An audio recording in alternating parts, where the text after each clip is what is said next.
এই হলো সেই জায়গা যা ভারতবর্ষের হয়েও ভারতের মূল ভূখণ্ড থেকে বিচ্ছিন্ন। ভাবছেন এ আবার কি ব্যাপার, আন্দামান কিংবা লাক্ষাদ্বীপ হবে হয়তো? না না, আমি এত দূরে যাচ্ছি না। এখানে পৌঁছাতে ফ্লাইট বা জাহাজে চাপতে হবে না, সরাসরি ট্রেন বা অটোতে বা গাড়িতে কিংবা বাসে পৌঁছে যেতে পারবেন। এই দ্বীপকে ঘিরে রয়েছে অনেক তত্ত্বকথা, যার শেষ প্রান্ত থেকে শ্রীলঙ্কা মাত্র 18 কিলোমিটার। হ্যাঁ, ঠিক ধরেছেন, আমাদের আজকের ভ্রমণ ডেস্টিনেশন হলো সিটি অফ গডস, রামেশ্বরম। এই রামেশ্বরমের অপর নাম হলো পম্বন আইল্যান্ড, যাকে ভারতবর্ষের মূল ভূখণ্ডের সঙ্গে যুক্ত করেছে প্রায় 110 বছর আগে তৈরি হওয়া ভারতের প্রথম সামুদ্রিক রেল ব্রিজ, যা সারা বিশ্বকে তাক লাগিয়ে দিয়েছিল। 1914 সালে তৈরি হওয়া এই রেল ব্রিজ শুধুমাত্র ভারতবর্ষের সবচেয়ে ডেঞ্জারাস রেল ব্রিজই নয়, লংগেস্ট রেল ব্রিজের খ্যাতি অর্জন করে নিয়েছিল। এর আগের পর্বে আপনাদের সঙ্গে শেয়ার করেছিলাম কন্যাকুমারী ভ্রমণের বিস্তারিত তথ্য। সূর্যাস্তের সঙ্গে সঙ্গে কন্যাকুমারীকে বিদায় জানিয়ে আমরা কন্যাকুমারীর সারাভানা হোটেলে রাতের খাওয়া দাওয়া সেরে নিলাম। তবে হোটেল সারাভানার যে সুনাম শুনেছিলাম, খেতে গিয়ে বাস্তবে তার উল্টোটাই দেখলাম। প্রতিটা খাবার ছিল লো কোয়ালিটির এবং বেশিরভাগই ছিল পচা। তারপর পৌঁছে গেলাম কন্যাকুমারী স্টেশন। কন্যাকুমারী স্টেশন থেকে রাত 10টা 15 মিনিটের 22622 কেপ RMM সুপারফাস্ট এক্সপ্রেসে করে চেপে আমরা পৌঁছে গেলাম পরের দিন ভোর 4:50 মন্ডাপম। এই ট্রেনটি প্রতি সপ্তাহে মঙ্গলবার, বৃহস্পতিবার এবং রবিবার কন্যাকুমারী থেকে মন্ডাপম যায়। এই আমরা ভোরবেলা 5:40 নাগাদ আজকে আমরা মন্ডাপম স্টেশন নেমে পড়েছি। আমরা এই মন্ডাপম স্টেশন থেকে রামেশ্বরম চলে যাব। অটো গাড়ি যেটা পাবো সেটাই চলে যাব, দেখি। তারপরে ওখানে হোটেল নেব, হোটেল নিয়ে তারপরে সারাদিন রামেশ্বরম ঘুরে রাত্রেবেলা আবার এখান থেকে ট্রেন ধরে মাদুরাই চলে যাব। এই আমাদের ট্রেন পাশে দাঁড়িয়ে রয়েছে। মন্ডাপম হচ্ছে রামেশ্বরম যাওয়ার জন্য লাস্ট স্টপেজ। পুরনো পম্বন ব্রিজের পাশ দিয়ে নতুন করে তৈরি হওয়া পম্বন ব্রিজের কাজ এখনো চলছে, যে কারণের জন্য সমস্ত ট্রেন এই মন্ডাপম স্টেশন অবধি এসে দাঁড়ায়। এখানে এটা রামেশ্বরম যাওয়ার জন্য এই মন্ডাপম স্টেশনে নামতে হবে এবং এটাই হচ্ছে এখনকার জন্য লাস্ট স্টপেজ। রামেশ্বরমে যাওয়ার যে পম্বন ব্রিজ সেটা আন্ডার মেনটেনেন্স রয়েছে। এরপর এখান থেকে গাড়ি অটো নিয়ে আপনারা কিন্তু পৌঁছে যেতে পারবেন রামেশ্বরম। মন্ডপম স্টেশনের বাইরেই অটো এবং গাড়ি স্ট্যান্ড রয়েছে, সেখান থেকে বার্গেনিং করে নিয়ে আপনারা একটা গাড়ি বা অটো করে নিতে পারেন। অটো ভাড়া এখান থেকে রামেশ্বরম পর্যন্ত নেবে 500 টাকা, গাড়ির জন্য পড়বে 1000 টাকা। যদি আপনারা পুরো ট্যুরটাই করতে চান মন্ডপম টু মন্ডপম, তাহলে সেক্ষেত্রে আপনাদের দিতে হবে 2500 থেকে 3000 টাকা এবং অটো করলে আপনাদের পড়বে 2 থেকে 2500 টাকা। সুপ্রভাত বন্ধুরা, এখন রয়েছি আমরা মন্ডপম স্টেশনের বাইরে ট্যাক্সি স্ট্যান্ডে। এই হলো আমাদের গাড়ির ড্রাইভার। আপনার নাম বাতাইয়ে? নাম কানান। এই এনার সঙ্গে আজকে আমরা পুরো রামেশ্বরমের ট্রিপ করব। মন্ডপম স্টেশন থেকে আমরা আজকে একটা এসি গাড়ি করে নিয়েছি। এই গাড়ি করে আমরা আজকে চলে যাব রামেশ্বরম। রামেশ্বরমে হোটেল নেব, হোটেল নিয়ে সেখানে লাগেজপত্র রেখে সারাদিন ঘুরবো। ঘোরার পর সন্ধ্যেবেলা আবার এখানে আমাদের এই মন্ডপম স্টেশনে ড্রপ করে দেবে, লাগেজপত্র পুরো তুলে দেবে, ট্রেনে ভরে দিয়েছে। আমরা এখন চলেছি রামেশ্বরমের দিকে বাই রোড। মন্ডপমের ট্যাক্সি স্ট্যান্ড থেকে একটু এগিয়েই প্রথমে পড়বে রেলগেট। এই রেলগেট পার করে সামান্য একটু এগিয়েই বাঁদিকে টার্ন নিলেই পেয়ে যাবেন কোচি রামেশ্বরম হাইওয়ে, যেটি মাদুরাই থেকে রামেশ্বরম পর্যন্ত বিস্তৃত। পূর্ব আকাশে তখন সূর্য উদীয়মান। চোখের সামনে দেখতে পাচ্ছিলাম ক্রমশ সারি সারি নারকেল গাছ, তাল গাছ পথের দুধার দিয়ে এগিয়ে আসছিল।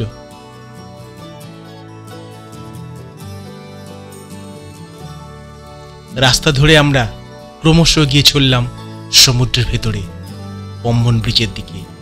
দু চোখে এক রাস স্বপ্ন। আমরা দেখব সমুদ্রের মাঝখানে ভারতের প্রথম তৈরি হওয়া রেল ব্রিজ।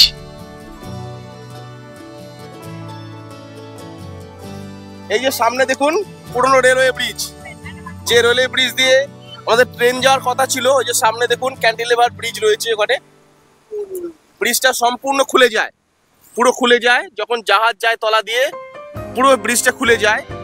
আবার ট্রেন যখন যায়, অর্থাৎ জাহাজ বেরিয়ে যাওয়ার পর যখন ট্রেন চলাচল করবে সে সময় ব্রিজটা জুড়ে যায়, এরকম অবস্থায় চলে আসছে। আর পাশে দেখুন নতুন ব্রিজ তৈরি হচ্ছে। পুরোনো ব্রিজটা খারাপ হয়ে গেছে বলে পাশে নতুন ব্রিজ তৈরি হচ্ছে। এই নতুন ব্রিজ তৈরি হয়ে গেলে আবার নতুন করে ট্রেন চলাচল শুরু হবে রামেশ্বরম পর্যন্ত। এক আলাদা অনুভূতি হচ্ছে। বহুদিনের স্বপ্ন ছিল পম্বন ব্রিজে আসবো, যদি ইচ্ছে ছিল রেল ব্রিজের উপর দিয়ে ট্রেনে করে যাব, কিন্তু সেটা হলো না যেহেতু ব্রিজ মেনটেনেন্সের মধ্যে রয়েছে সেই জন্য। এই পাশে দেখুন প্রচুর ট্রলার সব। যে ব্রিজটির উপরে আমরা দাঁড়িয়ে আছি এই ব্রিজটির নাম হলো আন্নাই ইন্দিরা গান্ধী রোড ব্রিজ। 1988 সালে তৎকালীন প্রধানমন্ত্রী রাজীব গান্ধী এই ব্রিজটির আনুষ্ঠানিক উদ্বোধন করেন।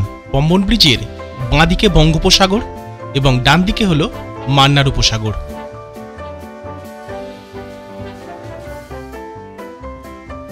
এরপর আমাদের গাড়ি এগিয়ে চলল ক্রমশ হোটেলের দিকে।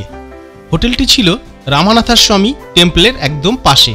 যাওয়ার পথে হঠাৎ করে চোখে পড়ল শ্রদ্ধেয় কালামজির সমাধিস্থল।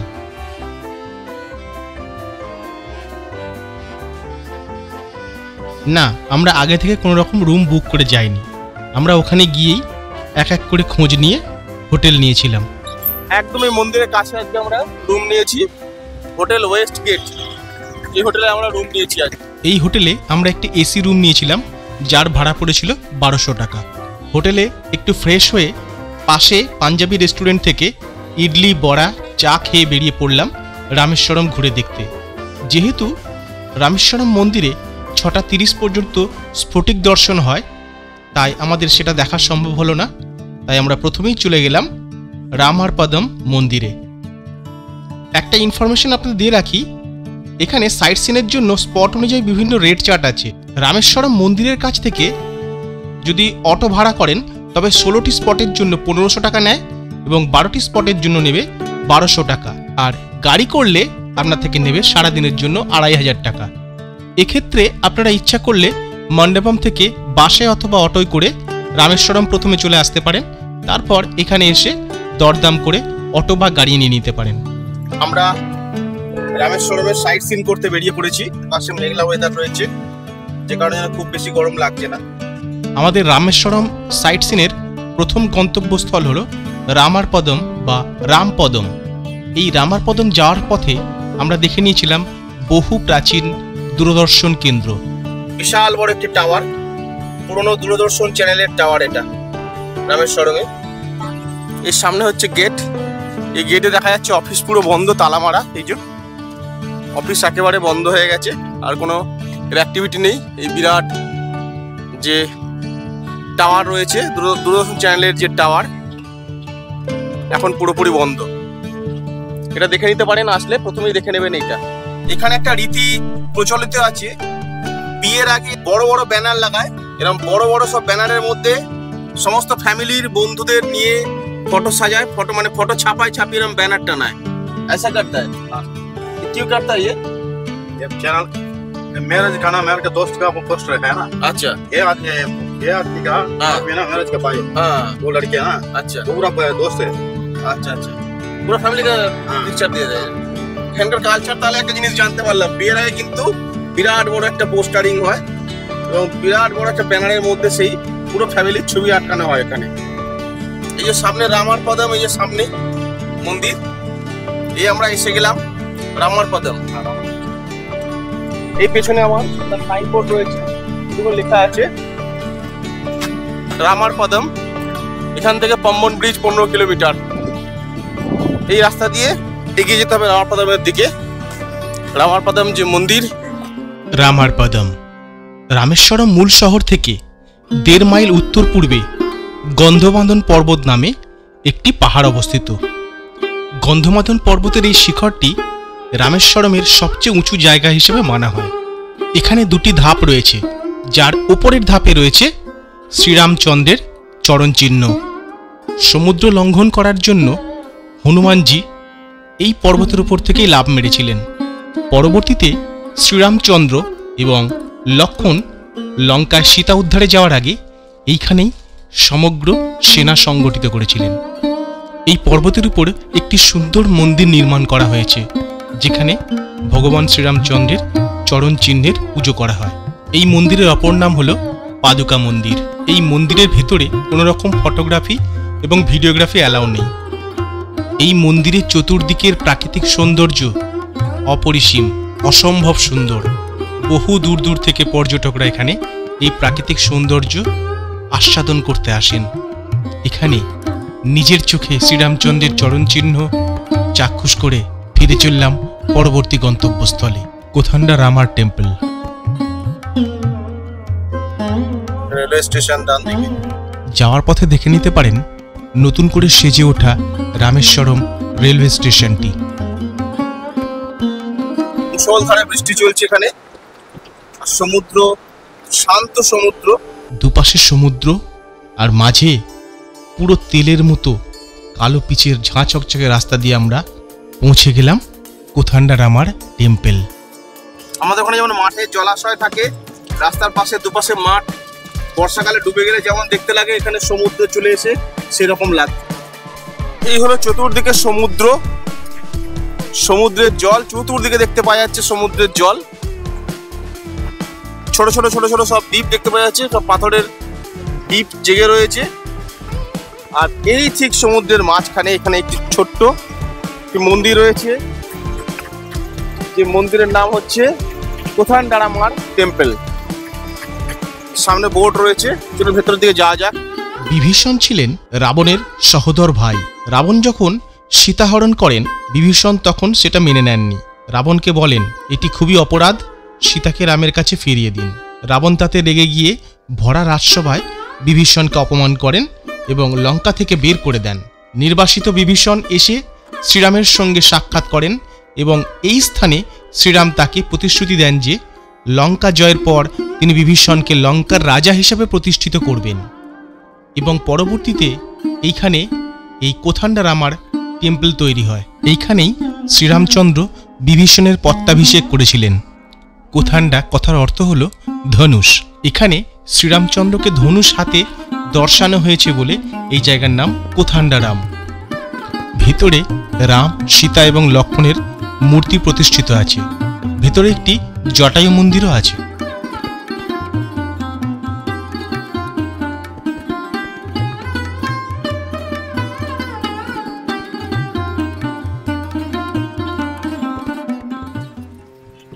এবার যাবো আমরা ধনুষ্কোটির দিকে। এই বাঁ দিকে চলে যাবো, বাঁ দিকে হচ্ছে ধনুষ্কোটি।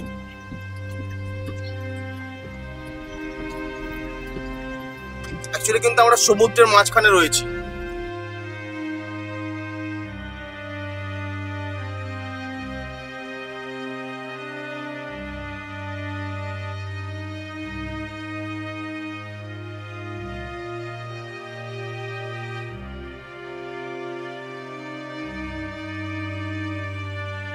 ধনুষ্কোটি অঞ্চলে আগে একটি জনপদ ছিল। 1964 সালের 22শে ডিসেম্বর এক ভয়াবহ সামুদ্রিক জলোচ্ছ্বাস এবং সাইক্লোনের ফলে জনবসতি সম্পূর্ণভাবে ধ্বংস হয়ে যায়। এখানকার বাড়ি ঘর সবকিছু সমুদ্রে ভেসে যায়। এখনো কিছু কিছু তার নিদর্শন রয়ে গেছে। আমরা এসেছি এই পুরনো চার্চটির কাছে। এই চার্চটি পুরনো ধনুষ্কোটির একটি নিদর্শন। এখানে মানুষ ফটো তোলেন, সেলফি তোলেন, কিন্তু ভাবতে কষ্ট হয় মাত্র এক রাতের একটা বড় ঝড় সমগ্র ধনুষ্কোটিকে ধ্বংস করে দিয়েছিল। ঝড়ের রাতে ধনুষ্কোটিতে যে রেল স্টেশনটি ছিল সেটিও সম্পূর্ণভাবে ধ্বংস হয়ে যায়। শুধু তাই নয়, একটি ট্রেন 200 জন যাত্রী সহ সমুদ্রের জলোচ্ছ্বাসে তলিয়ে যায়, প্রাণ হারান যাত্রীরা। এইখানে রয়েছে ধনুষ্কোটি রেল স্টেশনের ভগ্নাবশেষ। এই ধনুষ্কোটি অঞ্চলে 300 ঘর আছে এবং একটি স্কুল আছে। এখানে বাইরের কাউকে থাকতে দেয় না, শুধুমাত্র সমুদ্রের মৎস্যজীবী পরিবারদের এখানে থাকার অনুমতি আছে। এই হলো ধনুষ্কোটি চার্চ। আমার পেছন দিকে দেখতে পাচ্ছেন Dhanushkodi church. Dhanushkodi old city 1964, old houses, floating stone, old church. এই যে old house, floating stone, Rama temple, old church, school and temples, old post office. কিরকম দেখতে ছিল দেখো। চলুন এদিকে যাই, গিয়ে সমুদ্রের ধারে ঘুরে আসি। এরকম দোকান রয়েছে এখানে।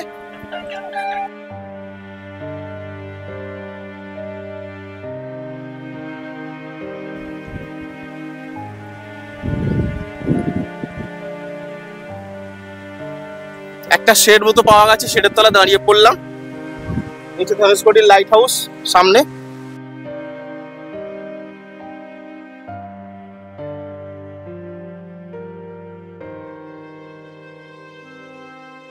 আর এই দেখুন ওল্ড সিটি, পেছন দিকে ওল্ড সিটি রয়েছে। এই যে পুরোনো দিনের সেই ঘর বাড়ি ধনুষকোটির। এইখানে হচ্ছে ওল্ড চার্চ, আর ডান দিকে দেখুন ওল্ড সেই বিল্ডিং গুলো দেখতে পাওয়া যাচ্ছে। এক রাতে ধ্বংস হয়ে যাওয়া গোটা শহরটা দেখে মনটা ভারাক্রান্ত হয়ে গেছিল। থমকে গিয়েছিল আমার ক্যামেরা। একটাই প্রশ্ন মনের মধ্যে জেগে উঠেছিল, কিসের এত মারামারি, কিসের এত হানাহানি? প্রকৃতি চাইলে এক মুহূর্তে সব শেষ। ধনুষকোটি মূল শহরটি যেখানে ছিল তার থেকে 2 কিমি লম্বা এই অংশটি হচ্ছে একটা সঞ্চয়জাত ভূখণ্ড, সমুদ্রের মধ্যে একটি প্রলম্বিত অংশ। এই রকম একটি অংশ লম্বা হয়ে সমুদ্রের মধ্যে বিস্তৃত হয়, সেটাকে বলা হয় স্পিত। একটা স্পিত ভারতের দিক দিয়ে সমুদ্রের দিকে এগিয়ে গেছে, আর একটা স্পিত শ্রীলঙ্কার দিক দিয়ে এসে ভারতের দিকে এগিয়ে এসছে। এই স্পিত সমুদ্রের মধ্যে কোনো ভূখণ্ড বা দ্বীপের সঙ্গে যুক্ত হলে তখন তাকে বলা হয় তম্ল। এই স্পিতটি সমুদ্রের তলায় নিমজ্জিত শিলার মাধ্যমে 18 কিমি দূরে শ্রীলঙ্কার সঙ্গে যুক্ত হয়েছে। এটি আমাদের কাছে রাম সেতু বা অ্যাডামস ব্রিজ নামে পরিচিত। সামনে ধনুষকোটির লাইট হাউস।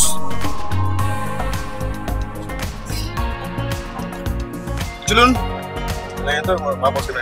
ভেতরে যাই। আমরা ভেতরে গিয়ে লাইট হাউসের উপরে উঠবো, লিফট আছে, লিফটে করে উপরে উঠে সমগ্র ভিউটা দেখবো আমরা। চলুন, ধনুষকোটির লাইট হাউস আমার পেছনে দেখতে পাচ্ছেন, এই হলো ধনুষকোটির লাইট হাউস। এখন লাইট হাউসের ভেতরে যাব, লিফটে করে উপরে উঠবো এবং চতুর্দিকের ভিউটা দেখবো। 10টা থেকে 1টা অবধি দেখা যাবে, আর 2টা থেকে 5টা অবধি খোলা থাকে। ফটোগ্রাফির জন্য 20 টাকা আর বড়দের জন্য 10 টাকা, যেমন আছে সিস্টেমে লাইট হাউসে। এই হলো টিকিট কাউন্টার, এখান থেকে টিকিট নিয়ে নিতে হবে।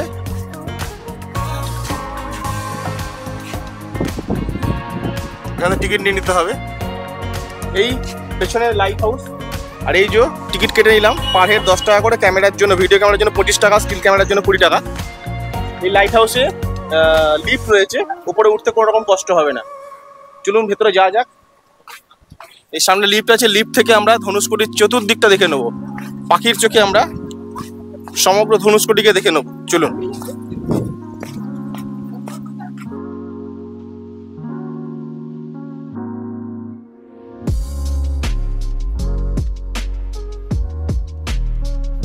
লাইট হাউসের ওপর থেকে আমরা পাখির চোখে দেখে নিলাম সমগ্র ধনুষকোটিকে।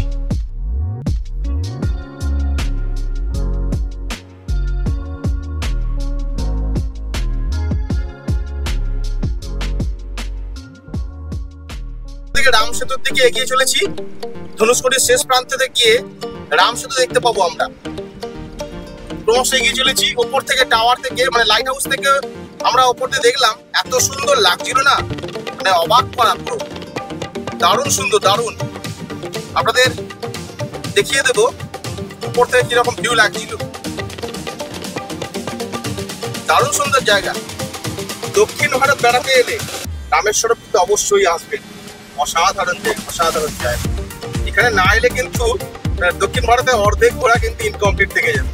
খুবই সুন্দর জায়গা, মন ভরে গেল। বিশেষ করে টাওয়ারের উপর থেকে ভিউটা দেখার মতো ছিল। চতুর্দিক কি সুন্দর লাগছে দেখতে।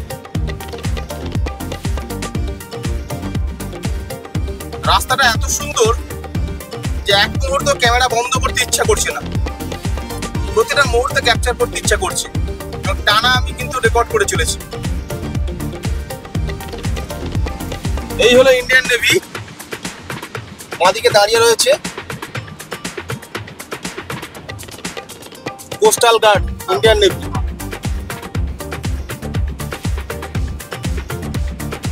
এই দেখুন ফিশিং বোট সব মাছ খালি করছে, এখান থেকে বোট থেকে মাছ খালি করছে।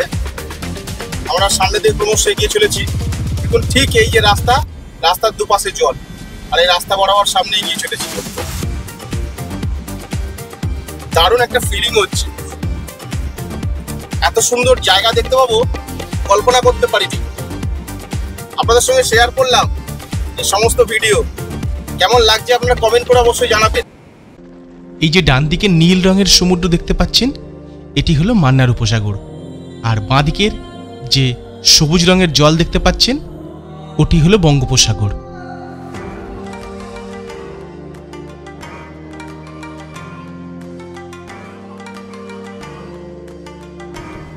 প্রচুর মানুষজন এসছে। যে জায়গাটিতে এসে আমরা উপস্থিত হলাম, এই জায়গাটির নাম হচ্ছে আরুচাল মানাই, যা পম্বন আইল্যান্ড বা রামেশ্বরম আইল্যান্ডের শেষ বিন্দু। এটি কিন্তু ভারতবর্ষের মূল ভূখণ্ডের শেষ বিন্দু নয়, কিন্তু এখানে রয়েছে ভারতের বর্ডার। এই মুহূর্তে দাঁড়িয়ে আছি ধনুষকোটি থেকে একদম শেষ প্রান্তে, ভারতবর্ষের শেষ রাস্তা এবং ভারতবর্ষের বর্ডার যেটাকে বলা যেতে পারে। এই পেছন দিকে দেখতে পাচ্ছেন আমার ভারতবর্ষের শেষ রাস্তা আরচাল মোনাই, জায়গাটার নাম আরচাল মোনাই। সঠিক নামটা আমি ভালো করে দেখে আপনাদেরকে জানিয়ে দেবো। ড্রাইভারের কথা অনুযায়ী এখানে আরচাল মোনাইতে এখন দাঁড়িয়ে আছি এবং এটাই হচ্ছে ভারতবর্ষের শেষ রাস্তা এবং বর্ডার। এই যে সামনে দেখতে পাচ্ছেন, যখন কোনো দেশ বা মহাদেশ একটি বিন্দুতে গিয়ে মিলিত হয়, তখন তাকে বলা হয় অন্তরীপ। যেমন কন্যাকুমারীকে বলা হয় কন্যাকুমারিকা অন্তরীপ বা কন্যাকুমারিকা কেপ। যেমন রয়েছে আফ্রিকার উত্তমাশা অন্তরীপ। এই আরচাল মোনাই হল ধনুষকোটির শেষ বিন্দু এবং রামেশ্বরমের দক্ষিণতম অংশ। একে ভারতের শেষ বিন্দু বলাটা ঠিক হবে না, কিন্তু বিকেল 5টার পরে ধনুষকোটিতে থাকা নিষিদ্ধ, অর্থাৎ 5টার আগেই ধনুষকোটি পরিত্যাগ করে চলে যেতে হবে।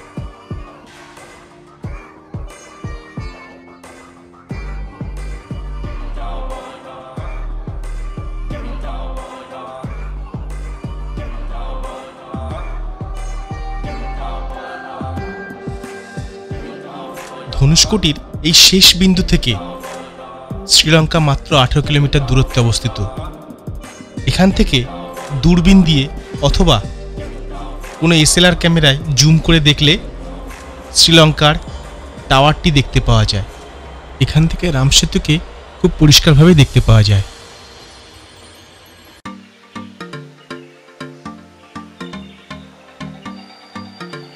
এই সামনে রামসেতু, আর মাঝখানে দেখুন ব্লু কালারের জল, গ্রিনিশ ব্লু। ডান দিকে দেখাচ্ছি এই রামসেতু, এখান থেকে রামসেতুর ওপারে শ্রীলঙ্কা অবস্থিত। চতুর্দিকটা দেখিয়ে দিচ্ছি। এই দেখুন চতুর্দিকে জল আর জল, জল আর জল, অগাধ জল, সমুদ্র, বঙ্গোপসাগরের অগাধ নীল জল দেখার মতো। আর এই সামনে হচ্ছে রামসেতু। বাংলা ভাষার মানুষ কথোপকথন করছে, সেখানে বুঝতে পারলাম যে প্রচুর বাঙালি এসছে এখানে। এই রামেশ্বরমে ধনুষকোটির একদম শেষ প্রান্ত এইখানটাতে। এই হলো পার্কিং এরিয়া।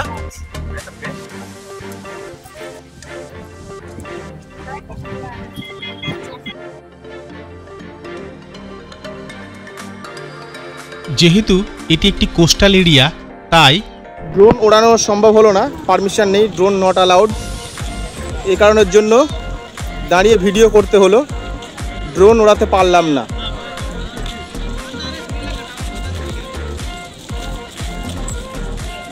পুরো এরিয়াটা দেখিয়ে দিলাম।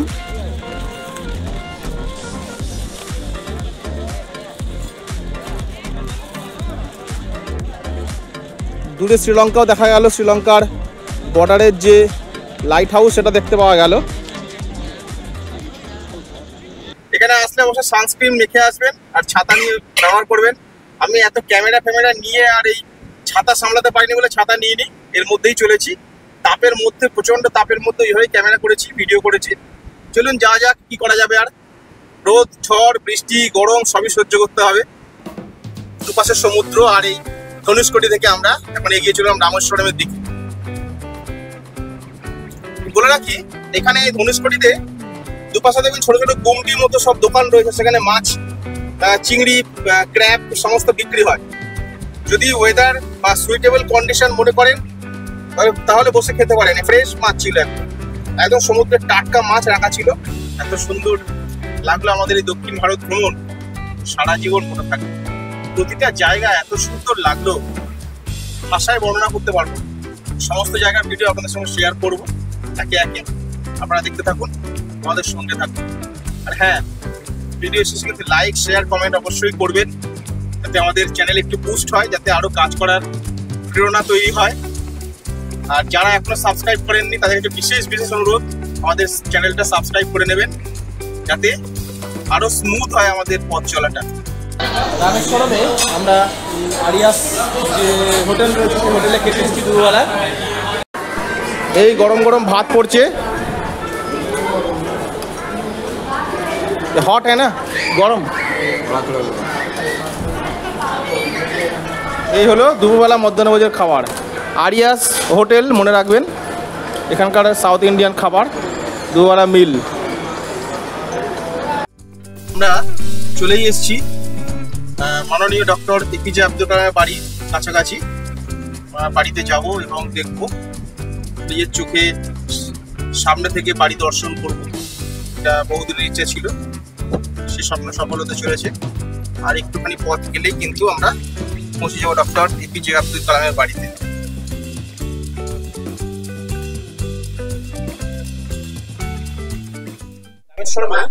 ডক্টর এপিজে আব্দুল কালামের বাড়ির ঠিক সামনে একটি দোকান রয়েছে, এখানে জুতো খুলে রাখতে হবে, জুতো খুলে রেখে ভেতরে যেতে হবে। এই যে বিল্ডিং ভেতর দিয়ে আসতে হবে, ভেতরে কালাম সিসিল মাঠ যেটা রয়েছে এর ভিতর দিয়ে এলাম। আসার পর ঠিক ডান দিকে এইখানে এই যে হাউস অফ কালাম লেখা আছে, কালাম সাহেবের বাড়ি। প্রাক্তন রাষ্ট্রপতি ভারতরত্ন ডক্টর এপিজে আব্দুল কালাম মহাশয়ের বাড়ির সামনে দাঁড়িয়ে শরীরের মধ্যে কিরকম একটা শিহরণ তৈরি হয়েছিল। এত বড় গুণী মানুষের বাড়ির সামনে দাঁড়িয়ে নিজেকে খুব গর্বিত মনে হচ্ছিল। বাড়ির সামনেটা অনেকক্ষণ দাঁড়িয়েছিলাম,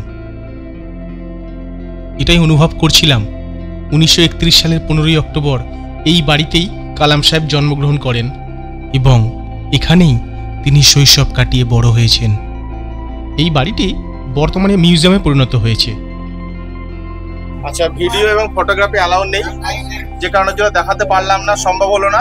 এখানে রয়েছে কালাম স্যারের ব্যবহৃত জিনিসপত্র, পুরস্কার, পোশাক, সম্মান স্মারক, পদ্মভূষণ, পদ্মবিভূষণ, ভারতরত্ন সবগুলি, যেগুলি সামনে থেকে দেখে আমাদের অতি প্রিয় মানুষটির প্রতি শ্রদ্ধায় মাথা নত হয়ে গেল।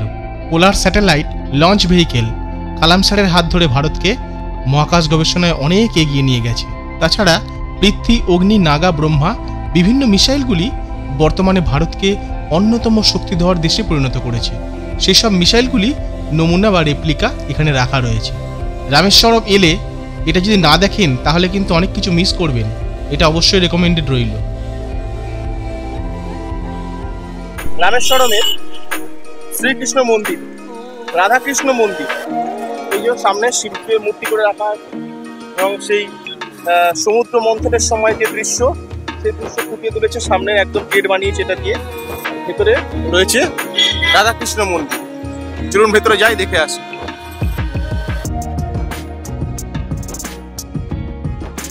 এই মন্দিরের ভেতরে দেখুন কি বিশাল বড় মন্দির, সম্পূর্ণটা কাঁচ দিয়ে কিন্তু সাজানো। মন্দিরের ভেতর দিয়ে আছে দেখুন, যেদিকে দেখবেন সম্পূর্ণটা কাঁচ দিয়ে কিন্তু ডেকোরেটেড করা। এই হলো রাধাকৃষ্ণ মন্দির।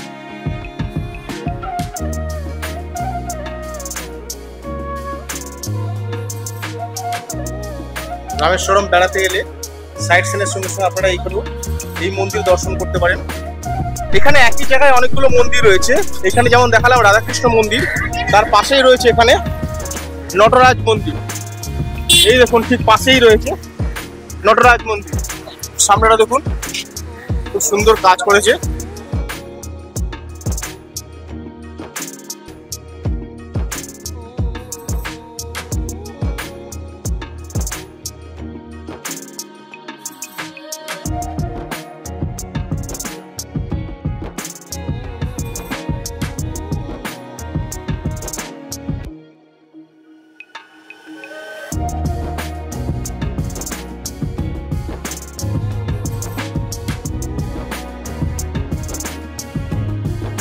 নৃত্যের দেবতা নটরাজ তার মূর্তি করে রাখা আছে এখানে।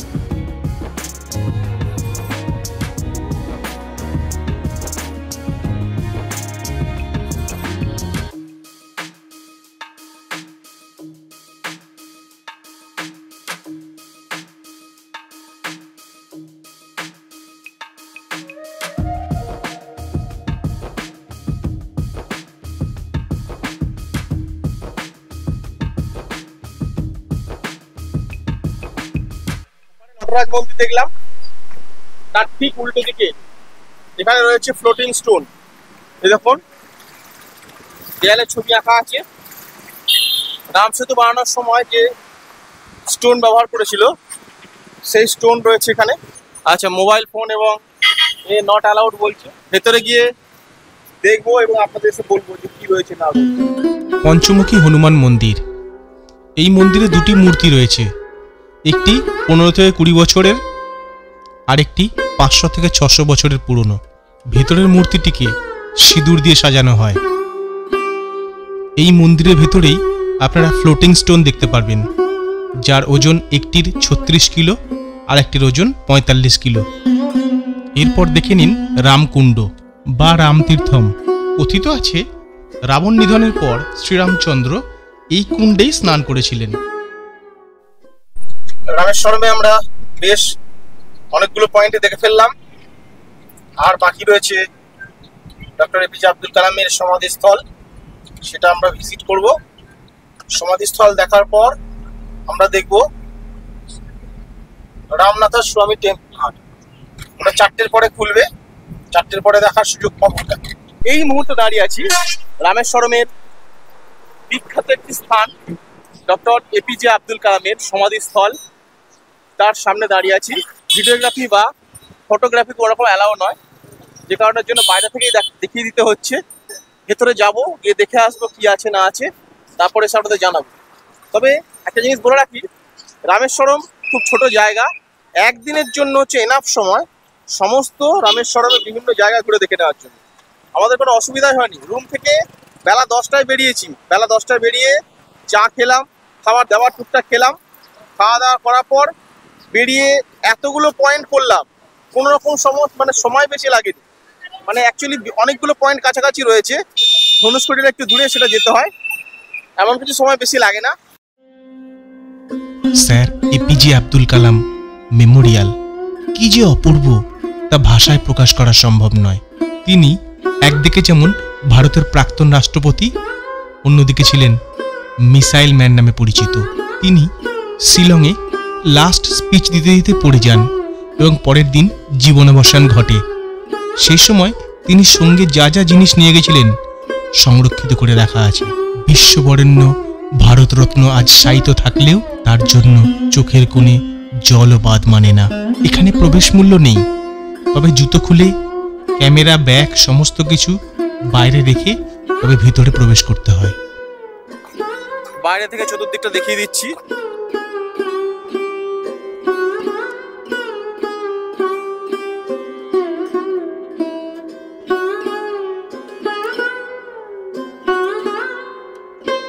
এরপর আমরা পৌঁছে গেলাম 12টি জ্যোতির্লিঙ্গের মধ্যে একটি, 4 ধামের মধ্যে এক ধাম বিষ্ণুতীর্থ রামানাথাস্বামী টেম্পল। রামেশ্বরম 12টি জ্যোতির্লিঙ্গের মধ্যে একটি এবং 4 ধামের এক ধাম।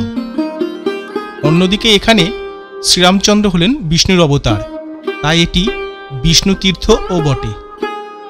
এখানে বসে শ্রীরামচন্দ্র শিবের পূজা করেছিলেন, তাই এটি রামের ঈশ্বর রামেশ্বরম।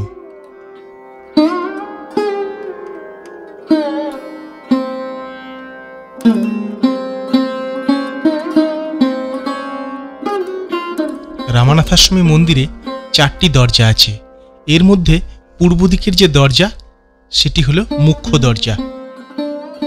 মন্দিরের ভিতরে ফটোগ্রাফি ভিডিওগ্রাফি অ্যালাউ নেই, তবে পুণ্য স্নানের সময় আপনারা আপনাদের জিনিসপত্র লকারে রাখতে পারেন। 22 কুণ্ড জলে স্নান করার জন্য আপনাদেরকে উত্তর দরজা বা নর্থ গেট দিয়ে প্রবেশ করতে হবে। আর এই 22 কুণ্ডে স্নান করার জন্য জনপ্রতি 25 টাকা করে টিকিট কাটতে হবে। মনে করা হয় এই 22 কুণ্ডের জলে স্নান করলে মানুষের পাপ মুক্তি ঘটে। এই কুণ্ডের জলে স্নান করার পর আপনারা কাপড় পাল্টে মন্দির দর্শন করতে যেতে পারেন।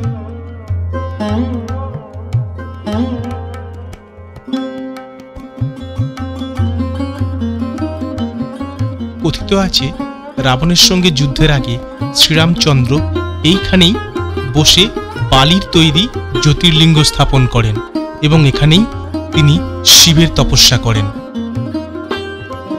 অন্য মতে রাবণ বধের পর শ্রীরামচন্দ্রের গায়ে ব্রহ্মহত্যার পাপ লাগে।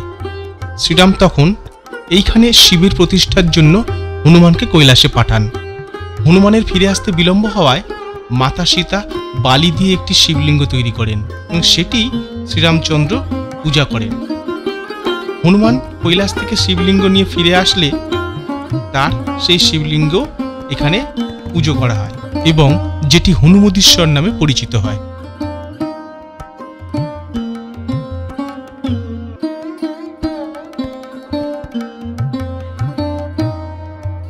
রামেশ্বরমের এই করিডোর বিশ্বের সবচেয়ে লংগেস্ট করিডোর হিসেবে পরিচিত হয়েছে। এটি উত্তর দক্ষিণে 197 মিটার এবং পূর্ব পশ্চিমে 133 মিটার লম্বা। এর উচ্চতা 9 মিটার।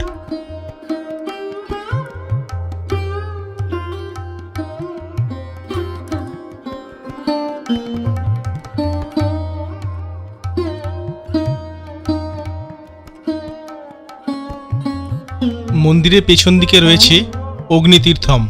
এখানে স্নান সেরে নিয়ে তারপর আপনারা মন্দির দর্শন করতে পারেন। এইখানে এসে দাঁড়ালে আপনার সমস্ত ক্লান্তি দূর হয়ে যাবে। অপূর্ব সেই মনোরম প্রাকৃতিক শোভা। কিছুটা পুণ্য সঞ্চয় করতে পারলাম কিনা জানি না, তবে মনের মধ্যে ইচ্ছা তৈরি হলো আবার ফিরে আসব। রামেশ্বরম অবধি ট্রেন চালু হলে আবার ফিরে আসবো এখানে।